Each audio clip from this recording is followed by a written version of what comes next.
STEM science. All right, let's take a look at how tilt works. And we're talking about tilt of the planets on an axis. But first, we got to make this look like space. That's about as good as it's going to get.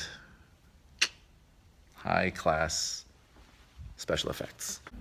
So here is the Earth, and we all know that the Earth rotates, and it rotates on an axis. But you'll see that this axis is not straight up and down. In fact, it's got a little bit of a tilt or a lean to it. And if we were to measure just how much of a tilt, if we were to go straight up and down and measure how much of a tilt it has, we would see that it has a tilt of about 23.5 degrees. This is important because this creates different parts of the Earth becoming warmer than other parts depending on where it is in relation to the sun.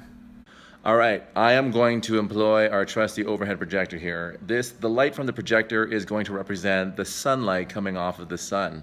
And we're going to take a look at the Earth and how the Earth and its tilt allows different parts of the Earth to get warmed by the sun.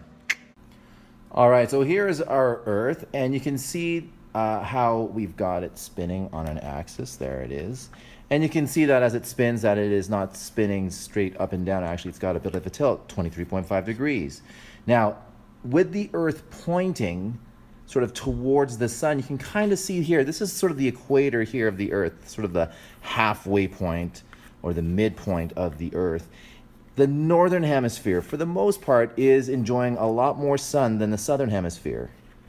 There's the southern hemisphere, and you can kind of see it's not as well sort of lit up as the northern part by the sun. And as a result, the northern part's getting a lot more of the sun's heat directly.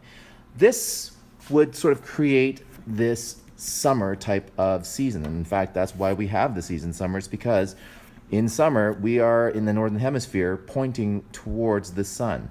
And it's because of this tilt. Now, don't forget, this is just rotation. This Earth is also revolving around the sun. So I'll see you on the other side. And so roughly 6 months later, here we are. And you can see things have sort of flipped. The Earth, now being on the other side of the sun, 6 months later, you can see that the northern hemisphere is being tilted away from the sun. In fact, it's the southern hemisphere that enjoys most of the sun's direct light and heat, and as a result, it's the southern hemisphere that is experiencing summer, and the northern hemisphere is much cooler, and right now it is in the middle of winter. Tilt. Okay, so what about fall and spring? Okay, so in the case of fall and spring, you can kind of see that the tilt is not actually pointing towards or away from it. In fact, you can kind of feel like it's sort of halfway in between. And in fact, as a result of that, you can kind of see the hemisphere there, or the northern hemisphere here, and the southern hemisphere here. If we were to sort of angle it more like this, they're sort of getting equal amounts of light. That's sort of the conditions that we see in fall and spring. It's not too hot, not too cold up here in the northern hemisphere, and in fact, the same could be said for the southern hemisphere. So again, the tilt of the Earth provides us this occasions during our orbit or our revolution around the sun where certain parts of the Earth are getting more direct sunlight than others.